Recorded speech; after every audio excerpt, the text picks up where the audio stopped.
Hermanos, buenos días. Hoy domingo 16 de agosto del 2020 vamos a llevar a cabo el servicio de adoración de nuestra iglesia. Vamos a abrir nuestras Biblias en 2 de Tesalonicenses en el capítulo 2, versículos del 13 al 17. 2 de Tesalonicenses en el capítulo 2, versículos del 13 al 17. Y dice la palabra de Dios que fuimos escogidos para salvación. Pero nosotros debemos dar siempre gracias a Dios respecto a vosotros, hermanos amados por el Señor, de que Dios os haya escogido desde el principio para salvación, mediante la santificación por el Espíritu y la fe en la verdad, a la cual os llamó mediante nuestro Evangelio, para alcanzar la gloria de nuestro Señor Jesucristo. Así que, hermanos, estad firmes y retened la doctrina que habéis aprendido, sea por palabra o por carta nuestra. Y el mismo Jesucristo, Señor nuestro, y Dios nuestro Padre, el cual nos amó y nos dio consolación eterna y buena esperanza por gracia, conforte vuestros corazones y os confirme en toda buena palabra y obra. Vamos a orar, mis hermanos. Nuestro Dios y nuestro Padre, te damos muchísimas gracias, mi Dios, porque en este texto, al igual que en el libro de los Efesios, tú nos muestras, Padre, que nos escogiste desde antes de la fundación del mundo para ser adoptados como tus hijos, Señor. Somos agradecidos contigo, mi Dios, porque sabemos que no es por obras para que nadie tenga de qué gloriarse, sino por los méritos de nuestro Señor Jesucristo y por tu gracia, Señor, por la fe que has depositado en nuestros corazones. Y ahora, Padre, que nos das esperanza de alcanzar esa salvación eterna. Gracias te damos, Señor, porque tu palabra, Señor, mora en nuestros corazones. Queremos pedirte y rogarte que cada uno de nosotros esté comprometido contigo, Señor, para crecer en el conocimiento de tu palabra, mi Dios. Gracias porque sabemos que tú nos confortas en este tiempo de angustia, de tristeza, Señor, de aflicción. Bendito seas, Señor, y hoy te queremos rogar que tú te goces con nosotros, Señor, porque tú te mereces la gloria, la honra y la alabanza por los siglos de los siglos. Oramos por los méritos de tu Hijo, nuestro Señor y Salvador Jesucristo. Amén. Bien, hermanos, es tiempo de un bloque de alabanzas. Vamos a alabar a nuestro Dios.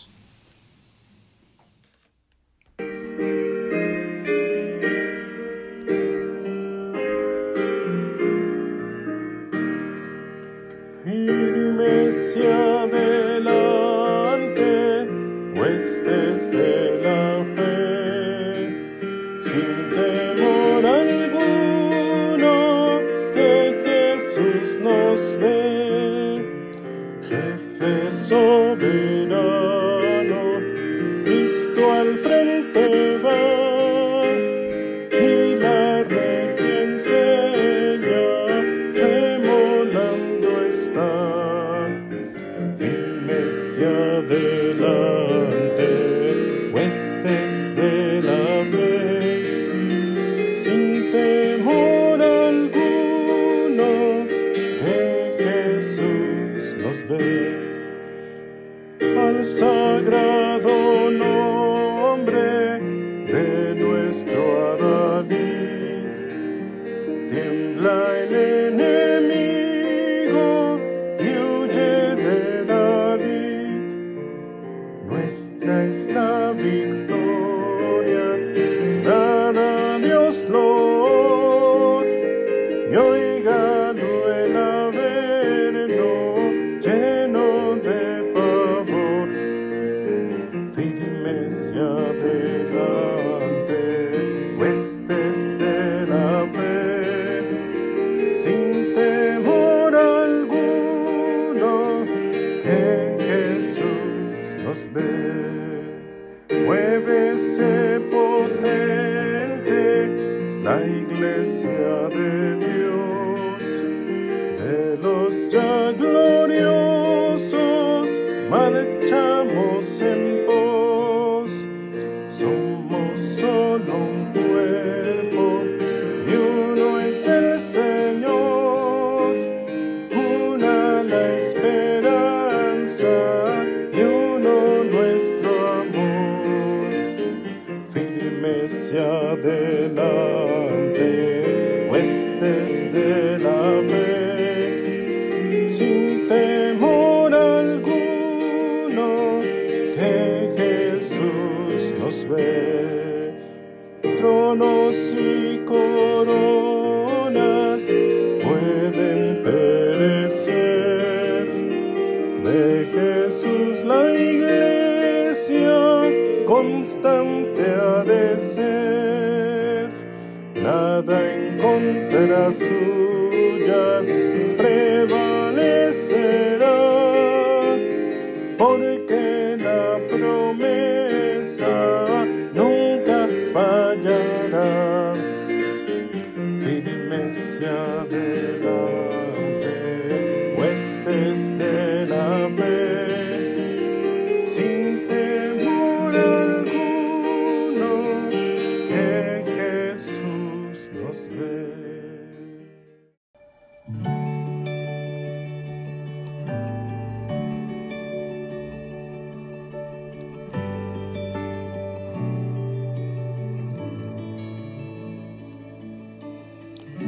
Tú fuiste el verbo en el principio, unigénito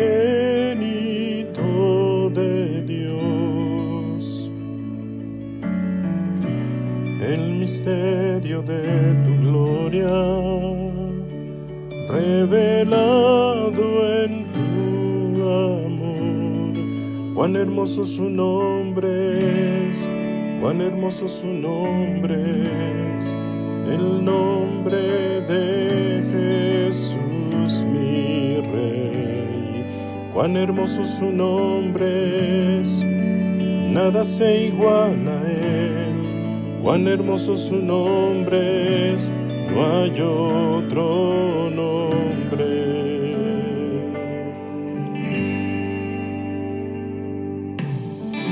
Dejaste el cielo por salvarme, me viniste a rescatar.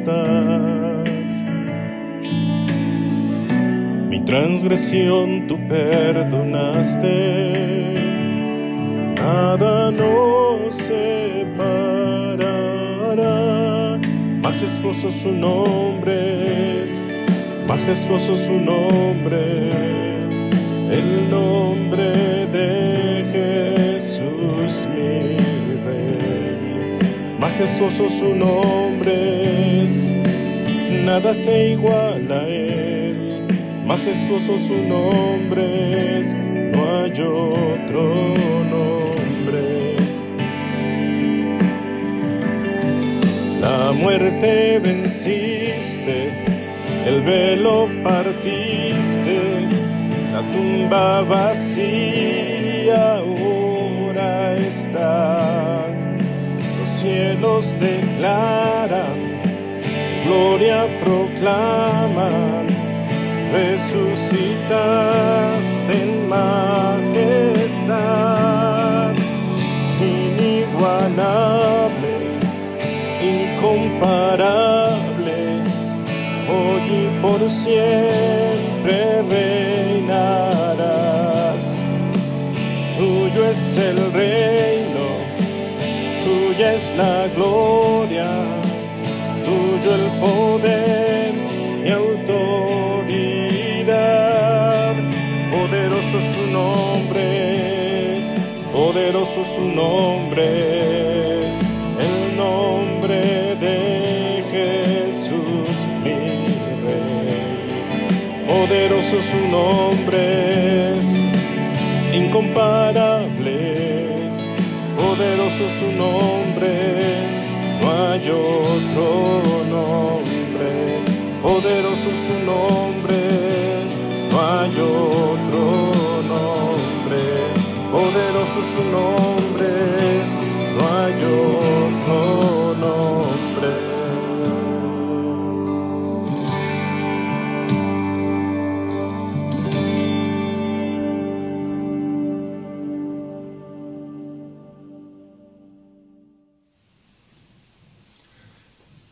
Hermanos, ahora es tiempo de orar por las necesidades de nuestra iglesia. Y en el Salmo 6, el rey David ora a Dios pidiendo misericordia en tiempo de prueba. Y dice: Jehová, no me reprendas en tu enojo, ni me castigues con tu ira. Ten misericordia de mí, oh Jehová, porque estoy enfermo. Sáname, oh Señor, porque mis huesos se estremecen.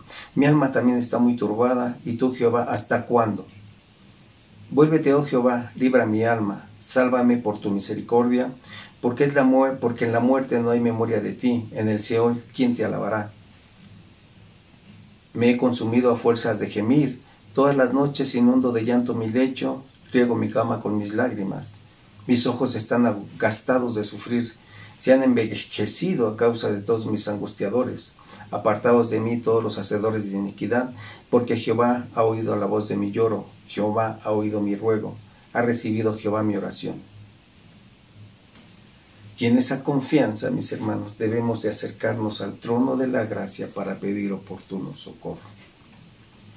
Nuestro Dios y nuestro Padre eterno, somos y queremos ser agradecidos contigo por tu misericordia y el amor que tienes, Señor, para cada uno de nosotros. Te pedimos, mi Dios, que tú sigas bendiciendo a nuestra iglesia como lo has hecho hasta el día de hoy. Mi Dios, que confortes los corazones y fortalezcas su vida en santidad de nuestros hermanos líderes de nuestra iglesia. Padre, rogamos para que cada uno de ellos sea encontrado fiel y firme en la esperanza que tú nos has dado. Bendice a nuestro hermano Filiberto y Alfredo, Señor. Y Padre, conforta su vida. Fortalece sus físicos, Señor. Y Padre, que tu palabra more abundantemente en sus corazones. Gracias por sus vidas, Señor. Y gracias por cada uno de los miembros de esta tu iglesia cristiana Aragua. Señor, queremos rogarte que tu palabra more abundantemente en nuestros corazones. Señor, que seamos hacedores de ella, que la pongamos por obra en nuestras vidas. Que demos testimonio con nuestros hechos de que Cristo mora y vive en nuestros corazones. Señor, gracias te damos por nuestros hermanos que se encuentran enfermos. Te rogamos que tú les sanes sus dolencias, mi Dios, de acuerdo a tu voluntad. Oramos también por nuestros hermanos que tienen necesidades económicas. Padre, que tú suplas todas sus necesidades. También oramos, mi Dios, por todos nuestros familiares, compañeros de trabajo y amigos que no te conocen. Señor, queremos rogarte que tú nos des palabras de aliento, palabras de esperanza, para predicarles tu palabra a ellos y que vengan a los pies de Jesucristo. Señor, gracias por todas las bendiciones que tú nos das. Mi Dios, oramos por medio de aquel que está sentado a la diestra del trono de la majestad en las alturas. Señor, oramos por los méritos de nuestro sumo sacerdote, según el orden de Melquisedec. Amén.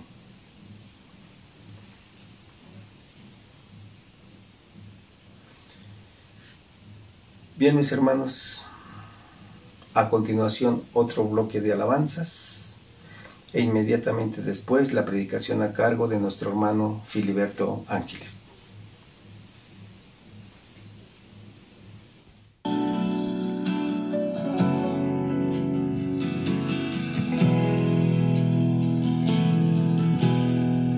Solo en Jesús está mi fe, mi esperanza y mi canción, piedra angular, firme sostén, inconmovible en la aflicción.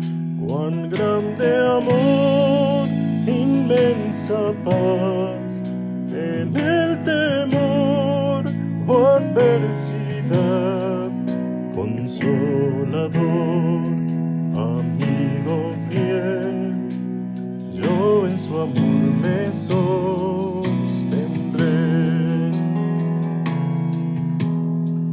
Solo en Jesús, Hijo de quien se humilló por nuestro bien, Cordero de mi salvación, por este mundo herido fue, en una cruz fue a morir, y Dios mostró su gracia allí, pues mi pecado Él llevó, en su aflicción vida me dio.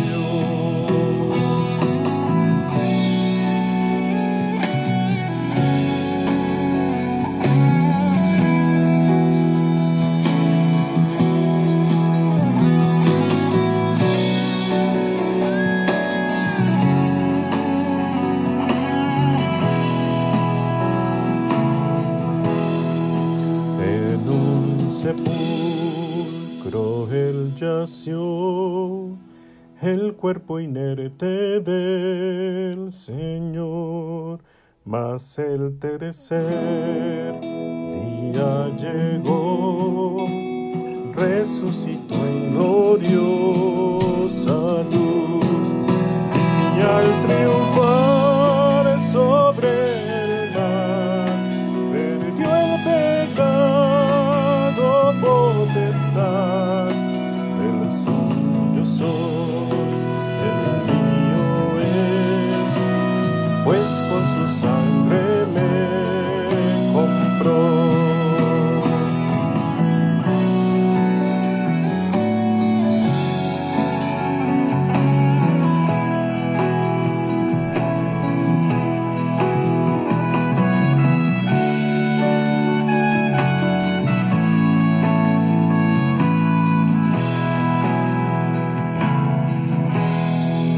Desde el nacer hasta el morir, sé el poder de Cristo en mí. No temeré, seguro estoy, mi vida yo a Él le doy. Ningún poder, ningún afán de Él me arrebatará, hasta que venga otra vez, en su poder me sostendré.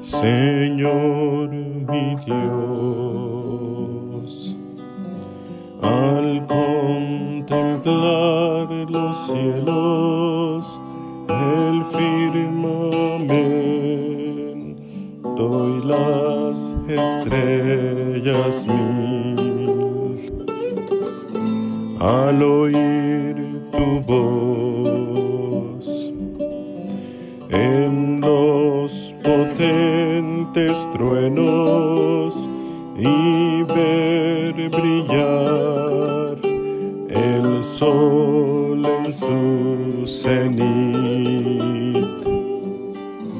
Mi corazón entona la canción. Cuán grande es Él, cuán grande es Él.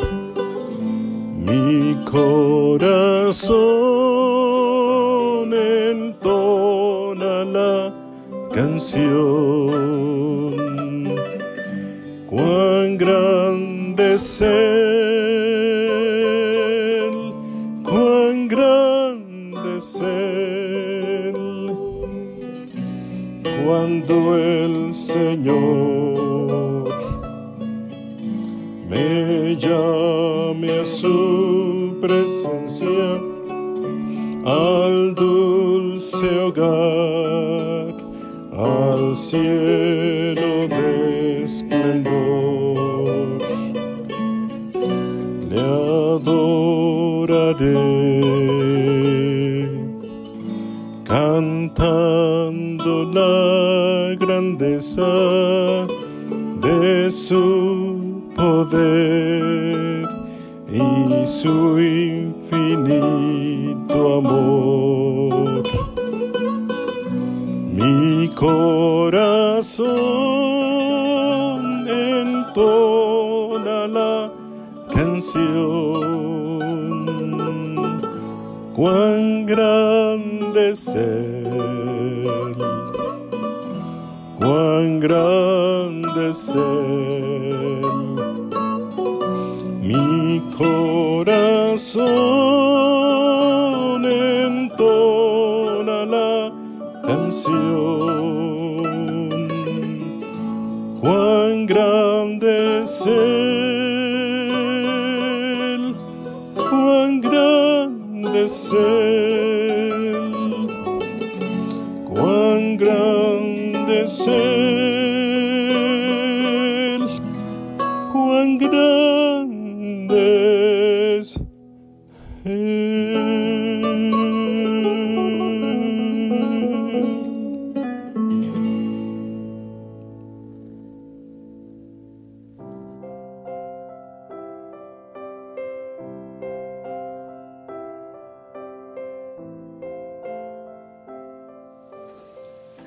Buenos días, hermanos. Vamos a seguir estudiando la primera epístola de Juan. Hoy vamos a ver el capítulo 2. Por favor, abran sus Biblias. Vamos a ver los versículos 19 y 20. Hoy vamos a hablar acerca de la iglesia. ¿Cómo definiríamos lo que es la iglesia? Desde luego no es una institución como lo argumenta la Iglesia de Roma. Tampoco podemos decir que la iglesia es un edificio. En el idioma griego la palabra eclesia señala lo que es una asamblea, de donde definimos que la iglesia es la reunión de las personas que han sido redimidas y que forman el cuerpo de Cristo. Cuando un pecador confía en Cristo como Salvador y recibe la vida eterna, inmediatamente se convierte en miembro de la familia de Dios y en parte del cuerpo espiritual de Cristo. Luego, deberá identificarse con un grupo local de creyentes, es decir, una iglesia, y comenzar a servir a Cristo. Pero hay una pregunta que nosotros escuchamos con frecuencia. ¿Es posible que un cristiano pierda la salvación? ¿Puede abandonar su fe y su iglesia quienes en una ocasión confiaron en Cristo para su salvación? Decimos que esto solo puede ser posible cuando la persona realmente no era un creyente. Nosotros no podemos ver la condición espiritual en el corazón de las personas, pues solo podemos ver externamente que asisten a los cultos, pero no podemos ver la realidad en el corazón de las personas y su condición espiritual. Pero la situación que hoy vamos a ver es que una persona puede pertenecer a una iglesia local y no ser parte del verdadero cuerpo espiritual de Cristo. Hay muchas personas que hacen una profesión de su fe cristiana, pero no son realmente cristianos, y tarde o temprano se pone en evidencia. La iglesia no puede saber quiénes son sus miembros verdaderos ni quiénes no lo son.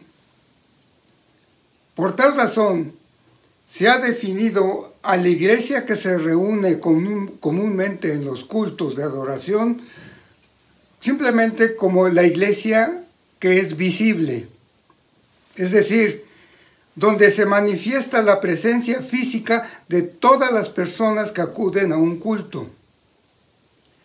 Pero considerando que no son precisamente todos los asistentes verdaderos creyentes, se ha determinado que dentro de esa iglesia está una iglesia a la que se le ha llamado la iglesia invisible. Una iglesia formada solo por aquellos que son auténticos creyentes y que solo pueden ser vistos por el Señor.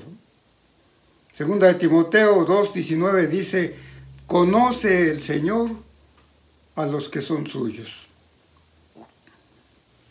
Esta situación ha sido una calamidad dentro de las congregaciones, pues los que no son de la iglesia invisible comúnmente hacen mucho daño a los que son los verdaderos creyentes. En la historia, la iglesia reconoce como sus enemigos a los incrédulos que desde afuera la atacan, pero peor daño y más nefasto es el enemigo que está dentro de la iglesia y que son aquellos traidores que encubiertamente hacen daño a los verdaderos creyentes. Hermanos, el propósito de este mensaje es alertarnos a que pueden existir dentro de la iglesia personas confundidas en sus conocimientos que pueden inquietar a aquellos que todavía son débiles en su fe.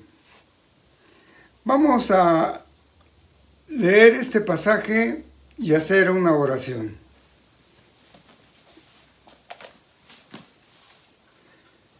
Primera de Juan, capítulo 2, versículos 19 y 20. Salieron de nosotros, pero no eran de nosotros. Porque si hubiesen sido de nosotros, habrían permanecido con nosotros. Pero salieron para que se manifestase que no todos son de nosotros. Pero vosotros tenéis la unción del Espíritu Santo y conocéis todas las cosas.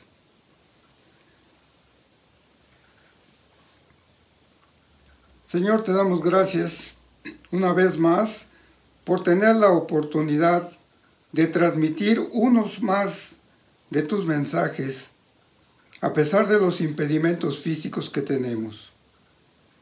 Te seguimos pidiendo porque esta contingencia no vaya a enfriar la relación de nuestros hermanos contigo y con tu amado Hijo. En nombre de quien te hacemos esta petición. Amén.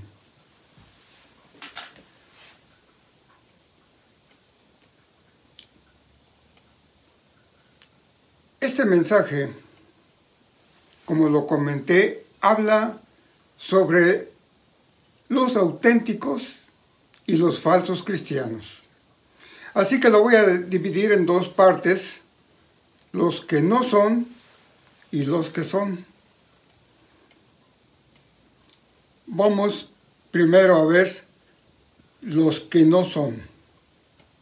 Y lo primero que tenemos que definir es, ¿de quién está hablando el apóstol en este pasaje? De acuerdo a lo que vimos en el mensaje anterior, Juan continúa hablando de los anticristos, o sea, los llamados falsos maestros de nuestros tiempos. Salieron de nosotros, dice el apóstol Juan. Y el nosotros se refiere, por supuesto, a los creyentes de la congregación a la que Juan les estaba escribiendo. El apóstol omite los detalles de por qué habían salido estas personas, pero suponemos que los lectores originales conocían la situación y tenían vívidas memorias de la tensión que eventualmente causó la partida de estas personas de la iglesia. Parece ser que se trataba de un alejamiento voluntario de esas personas que sostenían ideas opuestas a las que el apóstol les había enseñado. Fueron personas que durante cierto tiempo habían participado en los cultos, pero nunca estuvieron totalmente de acuerdo con las enseñanzas de Juan. Si alguna vez habían hecho una confesión de fe, esta había sido solo basada en una enseñanza incompleta o adulterada. Se hacían llamar a sí mismos cristianos y convivían con los hermanos de la congregación. Quizá hasta habían sido bautizados. Participaban del pan y de la copa en la reunión de comunión. Así que muchos daban por sentado que eran auténticos hijos de Dios, porque participaban activamente en los ministerios de la iglesia y que era de esperar que su confesión de fe había sido genuina y que perseverarían en su fe. Sin embargo, Juan aclara que esas personas no eran de nosotros, porque como dijo el apóstol Judas en su epístola, eran hombres que habían entrado encubiertamente, los que desde antes habían sido destinados para esta condenación, hombres impíos que convirtieron en libertinaje la gracia de nuestro Dios y negaban a Dios, el único soberano, y a nuestro Señor Jesucristo. Este pasaje está en el versículo 4 de la epístola a Judas.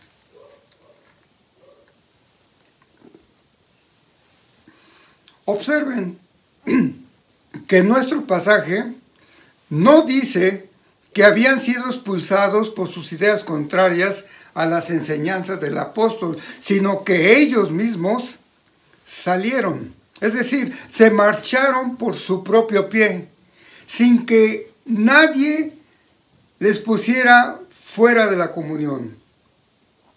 Lo cual nos lleva a hacernos una pregunta.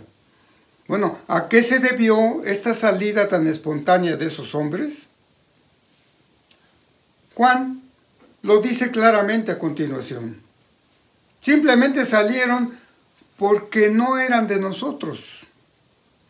Parecería ser, casi poseían todas las características de un verdadero creyente, pero finalmente no eran de nosotros.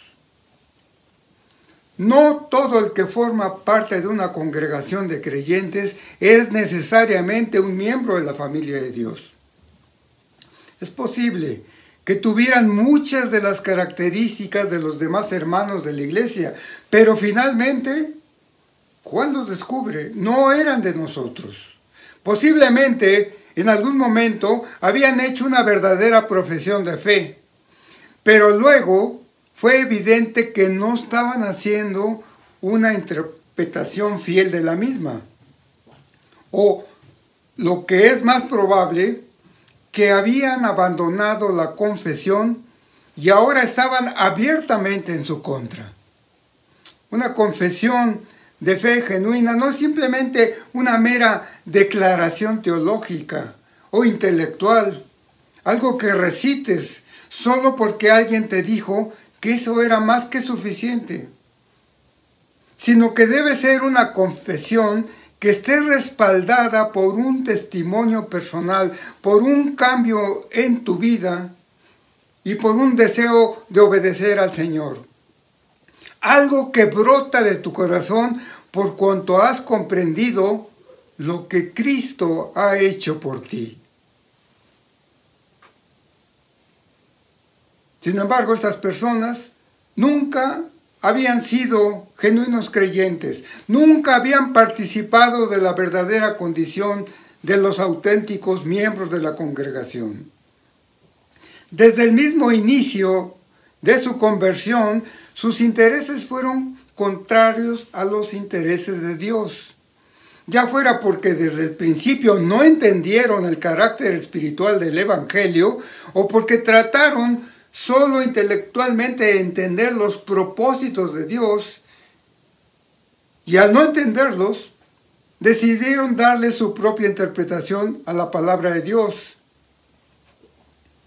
Y que al no entenderlos, decidieron simplemente hablar lo que ellos pensaban que decía determinado pasaje. El caso era que no podían seguir teniendo comunión con los demás miembros de la iglesia porque simplemente no creían en lo mismo. Escucharon la palabra de Dios y de momento la aceptaron, pero nunca echaron raíces sobre aquello que habían escuchado. Jesús ilustró a estas personas claramente en la parábola del sembrador. Recordemos lo que él dijo. Dijo, los de sobre la piedra, o sea, la semilla que había caído en la piedra, son los que habían oído, reciben la palabra con gozo, pero esos no tienen raíces, creen por algún tiempo y en el tiempo de prueba se apartan. La historia del cristianismo está llena de anécdotas de estas personas que habiendo estado en la verdad del Evangelio, se apartaron para seguir sus propias verdades, contaminando al mundo cristiano al atraerlos a doctrinas ajenas a la verdad de Dios. La mayoría de las sectas llamadas cristianas fueron fundadas por falsos maestros que inicialmente habían pertenecido a una congregación de sana doctrina. Y de esto, a través de la historia, tenemos varios ejemplos. Charles Taze Russell, miembro de una iglesia congregacionalista, salió de su congregación para formar lo que ahora conocemos como los Testigos de Jehová. Otro patriarca de la misma secta, llamado Joseph Rutherford, fue un cristiano bautista antes que se alejara del cristianismo. Hermanos, los testigos de Jehová se conocen en todo el mundo porque se empeñan en negar a la Trinidad y porque no quieren rendirle culto a Cristo. Estos hombres, como dice Pablo en Romanos capítulo 1, versículo 21, habiendo conocido a Dios, no le glorificaron como a Dios, ni le dieron gracias, sino que se envanecieron en sus razonamientos y su necio corazón fue entenebrecido. Profesando ser sabios, se hicieron necios. Otro hombre, llamado Jim Jones, fue un ministro de los discípulos de Cristo antes de que formara su secta mesiánica en las selvas de Guyana.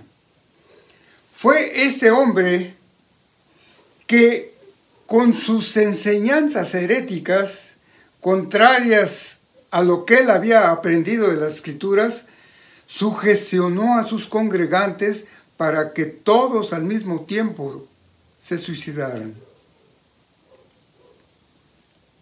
Joseph Smith, en su juventud asistió a la iglesia metodista.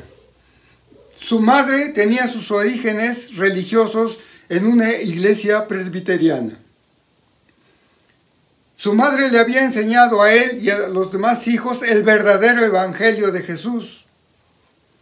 Pero este hombre más tarde apostató, se salió de su congregación para fundar lo que hoy se conoce como la Iglesia de Jesucristo de los Santos de los Últimos Días, más conocida como la Iglesia de los Mormones. Este hombre inventó el libro del Mormón, que ha sacado a millones de personas del verdadero cristianismo y las ha llevado a una muerte espiritual. El mormonismo rechaza por completo la doctrina de la Trinidad y la divina encarnación de Jesucristo. Y quizá el ejemplo más visible de cristianos que se apartaron de la verdad del Evangelio, desde luego que lo tenemos en la iglesia de Roma. Una iglesia donde sus obispos al principio habían sido fieles seguidores de Jesús. Pero en el siglo III de nuestra era, siguiendo la comodidad del mundo, dejaron la sana enseñanza del Evangelio y a través de los siglos han arrastrado a millones de fieles que, creyendo en sus dogmas, han sido apartados de la verdadera salvación. Todas estas personas, como lo señala el apóstol Juan, salieron de nosotros, pero no eran de nosotros. Salieron por su propio pie para ir a enseñar sus desviaciones a gente incrédula que los siguió en su apostasía. Hombres guiados por el mismo Satanás, que como está profetizado en Deuteronomio capítulo 13, versículo 3, han salido de en medio de ti, dice este pasaje, hombres impíos que han instigado a los moradores de su ciudad, diciendo, vamos y sirvamos a dioses ajenos que vosotros no conocisteis. El resultado negativo de la presencia de esas personas en una iglesia es que al salir se han llevado consigo a otras personas para hacerlas sus seguidores con sus falsas enseñanzas.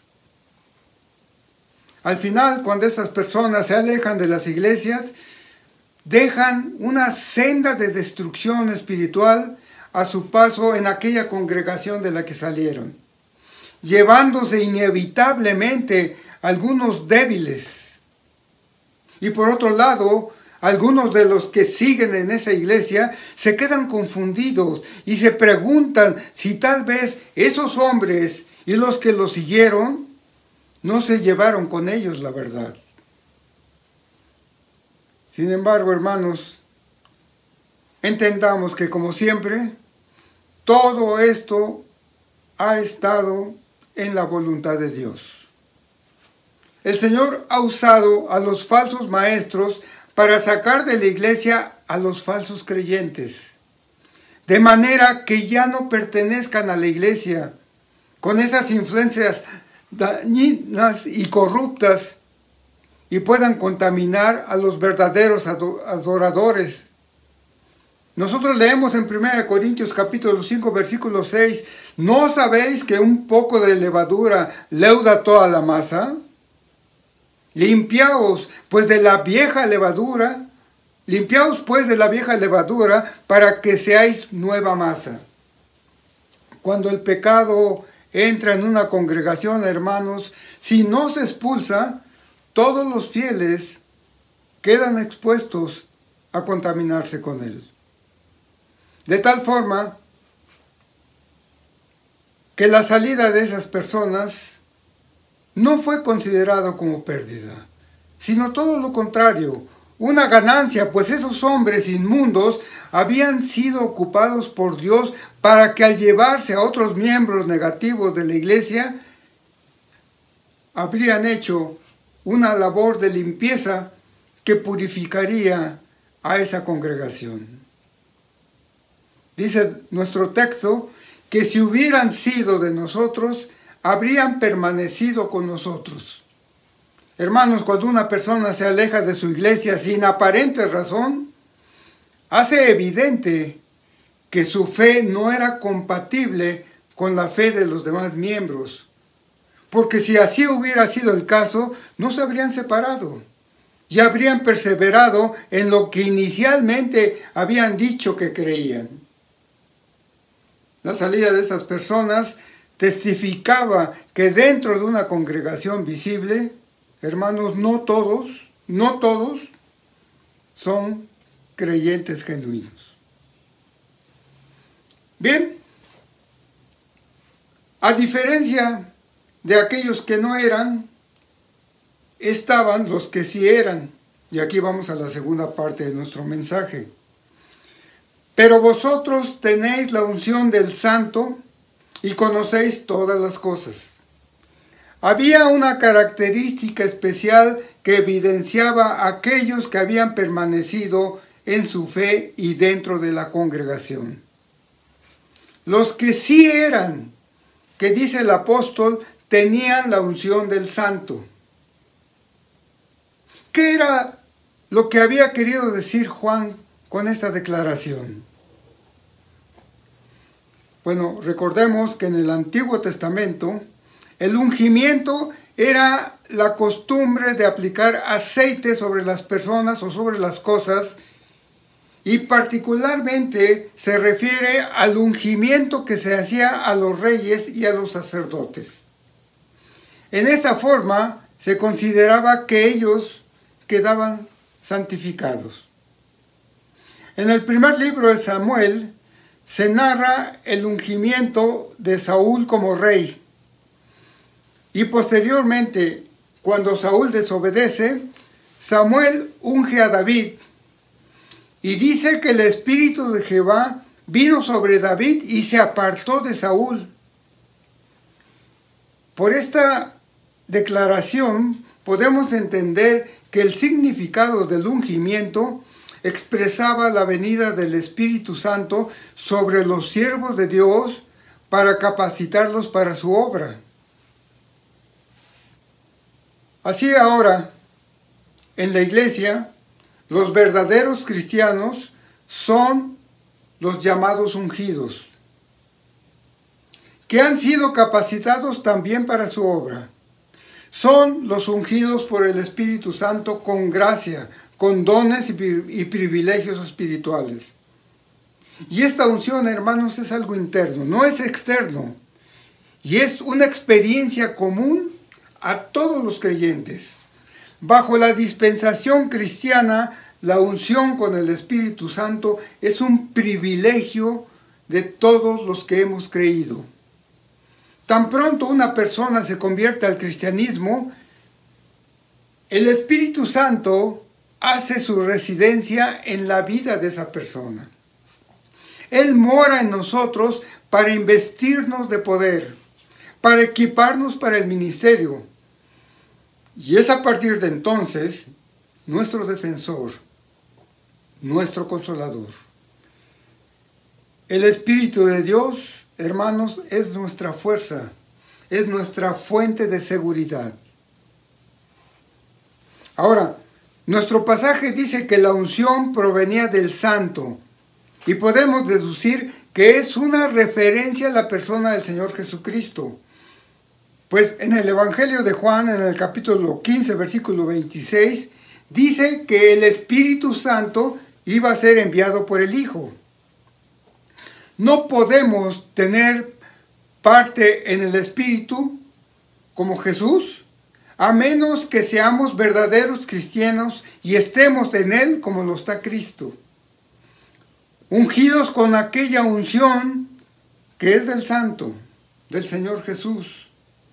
El Espíritu derramado sobre Cristo durante su bautismo es transmitido por Él a todos los miembros de su cuerpo. Romanos 8:9, si alguno no tiene el Espíritu de Cristo, no es de Él. Generalmente, la unción se relaciona con la venida del Espíritu Santo a la vida del creyente. A la vez tiene que ver con la permanencia de la palabra de Dios en la vida de los creyentes.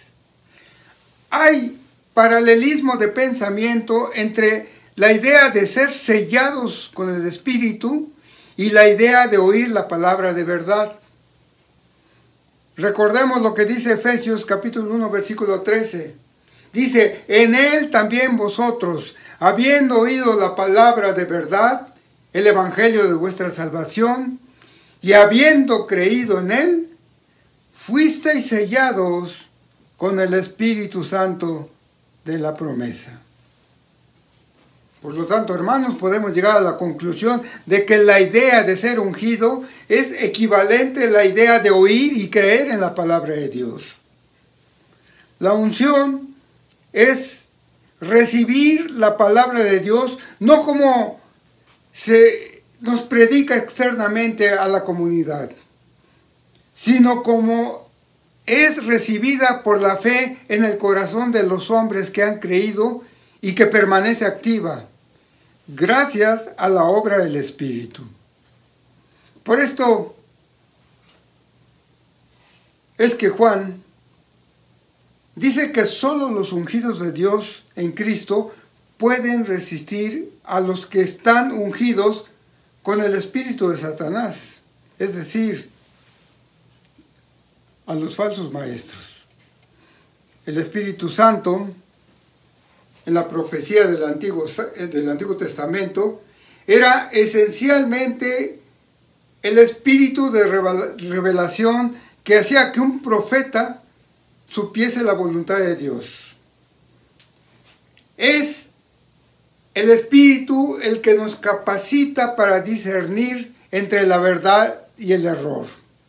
Ese Espíritu Divino ejerce sobre los fieles su acción iluminadora y santificadora. De ahí que los creyentes no son hechos sabios correctamente por la perspicacia de sus propias mentes, sino por la iluminación del Espíritu. De ahí que el apóstol asegura que vosotros conocéis todas las cosas, dice el pasaje. El resultado del don del Espíritu Santo es el conocimiento. Porque han recibido la palabra de Dios, los verdaderos creyentes han llegado a conocer la verdad. Y por eso tienen el antídoto contra la enseñanza falsa. El don del Espíritu Santo es el medio suficiente para capacitar a los creyentes con el conocimiento de la verdad. Recordemos que el apóstol ya había hablado del Espíritu Santo en su evangelio como el Espíritu de verdad. Los que han creído en las palabras de Jesús tienen un conocimiento seguro, no de la verdad histórica o científica, ni aún de la verdad teológica, sino de la verdad del evangelio. Los falsos maestros, los anticristos a los que se refería Juan, fueron los que más tarde iniciaron el movimiento del gnosticismo, que decían que se les había dado a ellos un conocimiento secreto, especial y avanzado, un conocimiento que no estaba a disposición de los cristianos ordinarios. Pero Juan les recuerda a los suyos que en asuntos de fe, el más humilde cristiano no tiene por qué tener ningún sentimiento de inferioridad ante el supuesto conocimiento de los falsos maestros. Los gnósticos habían sido influenciados por las religiones místicas del Oriente y enseñaban una unción especial que traía el conocimiento y la identificación con Dios. Juan afirma que eran los creyentes y no los gnósticos quienes habían recibido una unción especial de Dios. Pero ellos, esos que habían salido de la iglesia, se veían a sí mismos como si poseyeran una forma elevada y misteriosa del conocimiento divino y que fueran receptores de una unción especial, secreta y trascendental.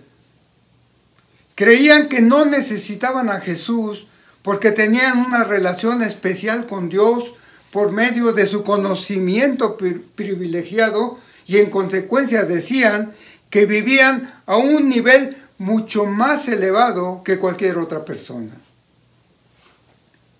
Pero Juan señala que todos los creyentes verdaderos conocen a Dios porque han recibido el Espíritu de Dios y por el hecho de que han creído la verdad, cuando se enfrentan con una mentira, la reconocen.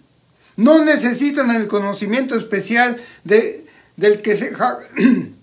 ese conocimiento que se jactaban los gnósticos.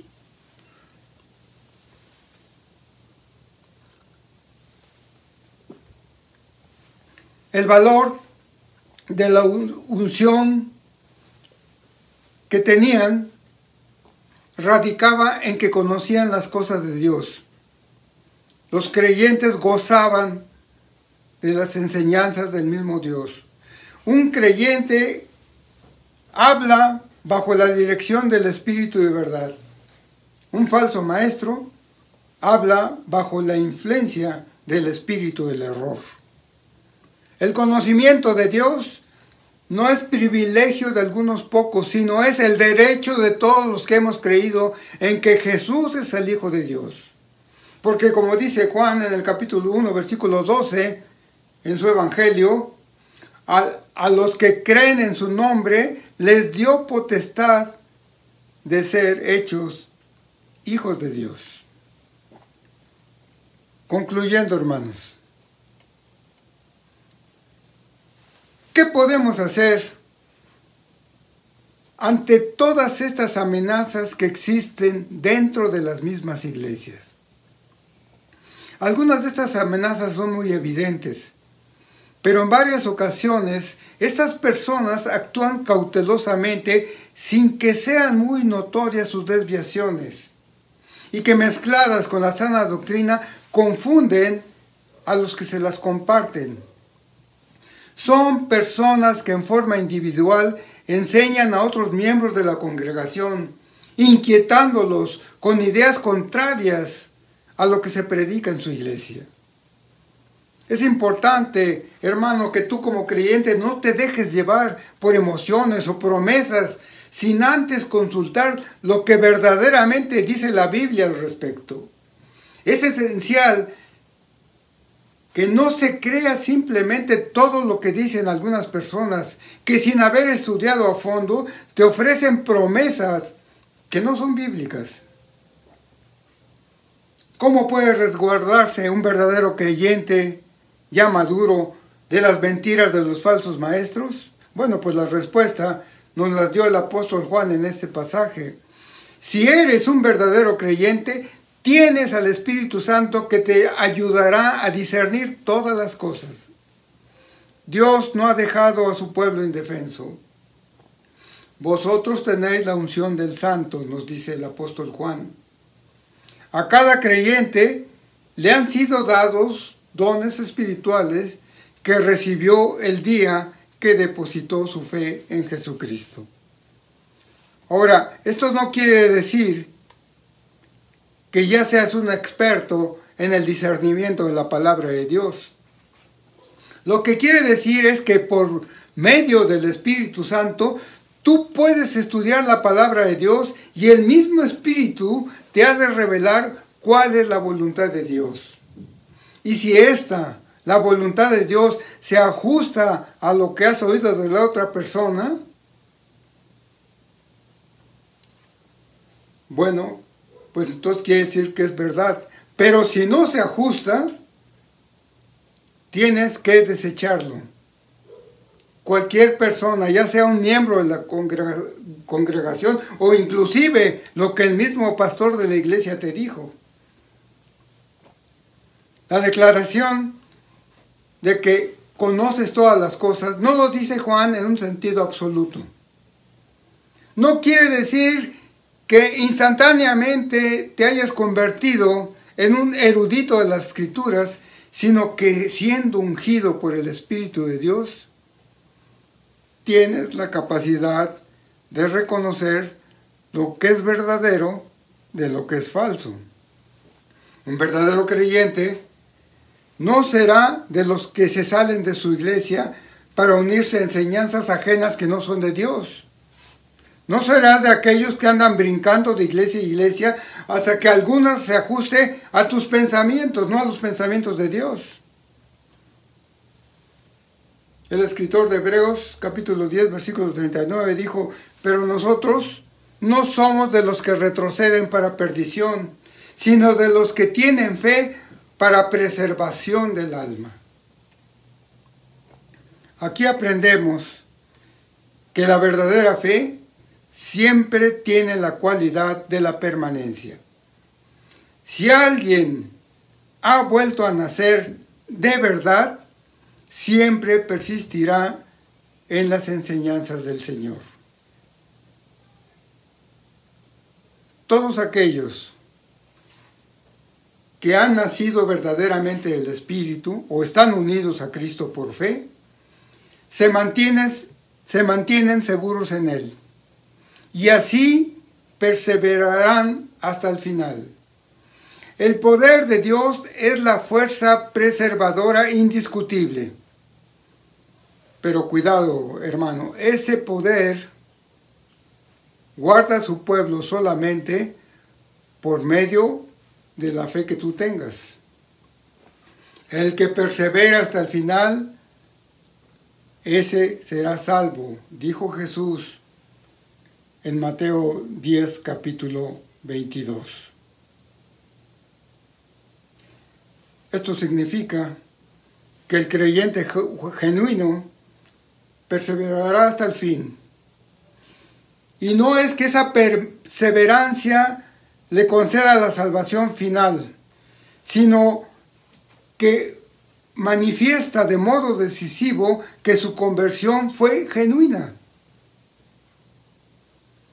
Pero hermanos, debemos entender que la soberanía de Dios no elimina en modo alguno tu responsabilidad de perseverar en la fe a lo largo de toda tu vida. Y desde luego, tampoco significa que por el hecho de que no te salgas y sigas perteneciendo a una iglesia, que eso forzosamente indique que eres un verdadero cristiano. En la palabra de Dios se nos asegura que si tú has sido declarado salvo, nunca vas a perder la salvación. Y si acaso algún día la llegas a perder, pues es que nunca fuiste salvo, sino que saliste de la iglesia porque no eras de la iglesia. Todos debemos recapacitar cómo es nuestra relación con nuestro Señor y recordar sus palabras. Esas palabras que dijo en Mateo capítulo 7, versículo 21. No todo el que me dice Señor, Señor, entrará en el reino de los cielos, sino el que hace la voluntad de mi Padre que está en los cielos. Oremos, hermanos.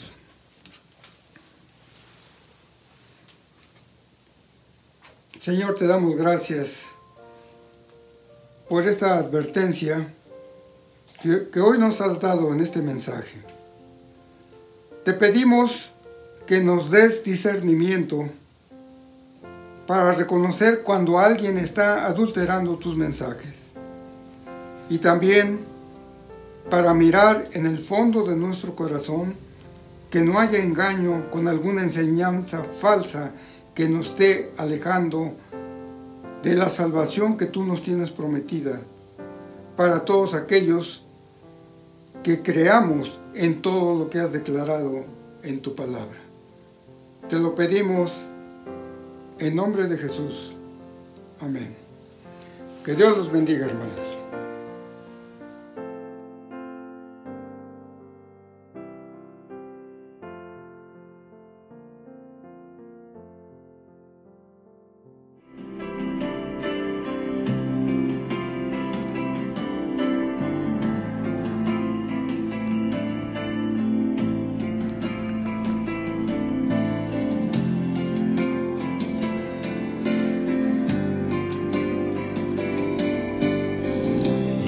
Esperanza está en Jesús,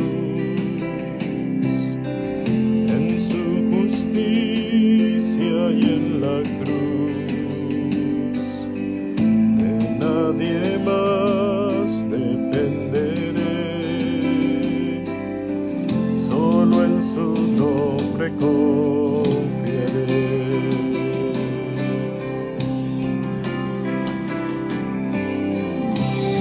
Esperanza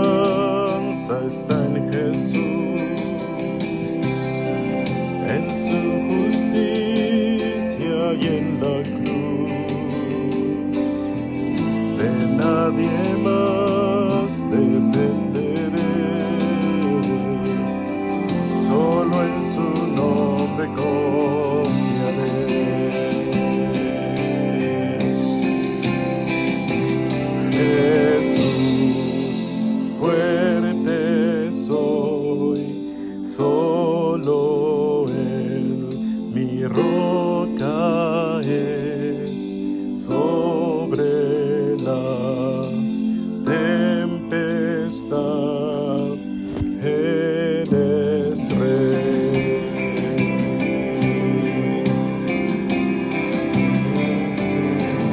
Cuando no puedo ver su luz, sé que su gracia sigue igual.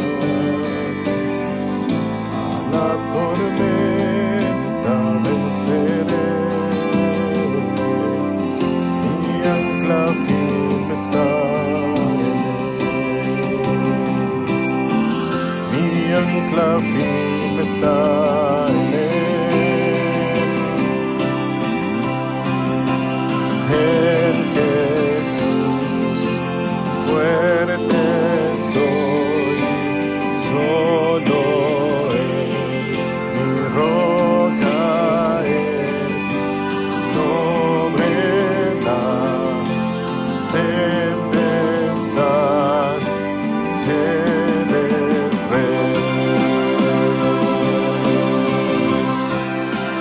En Jesús fuerte soy, solo Él, mi roca es sobre la tempestad, Él es Rey.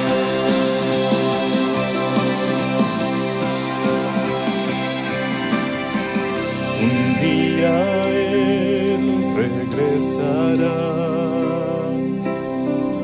en su presencia voy a estar, sin mancha ante Él vendré, justificado por la fe. En Jesús fuerte soy, solo Él, mi roca es sobre la tempestad, Él es Rey.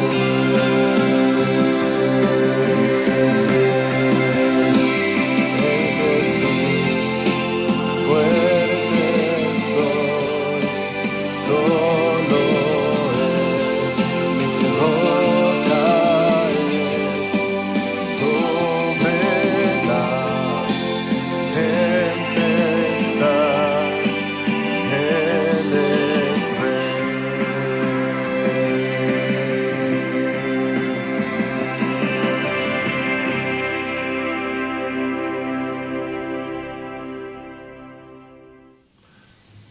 Mis hermanos, damos gracias a Dios por su palabra, y ahora es tiempo de orar por las ofrendas. Y como lo dice el apóstol Pablo en 1 Corintios capítulo 16, que en cuanto a las ofrendas para los santos, haced vosotros también de la manera que ordené a las iglesias de Galacia. Cada primer día de la semana, cada uno de vosotros ponga aparte algo, según haya prosperado, guardándolo, para que cuando yo llegue no se recojan entonces ofrendas, y cuando haya llegado, a quienes hubiere designado por carta, a éstos enviaré para que lleve vuestro donativo a Jerusalén. Y si fuere propio que yo también vaya, irán conmigo. Vamos a orar, mis hermanos.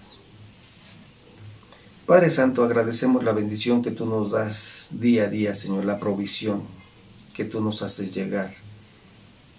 Padre, queremos ser agradecidos contigo, dándote un poco de lo mucho que tú nos das. Bendiste estas ofrendas, Señor. Te queremos rogar que tú las santifiques, que les des entendimiento y sabiduría a nuestros hermanos para que las administren de acuerdo a tu voluntad. Que bendigas la vida de todos nuestros hermanos, aquellos que pueden ofrendar, y también por aquellos que tienen necesidades económicas. Bendito seas y gracias, y oramos por los méritos de Cristo Jesús. Amén.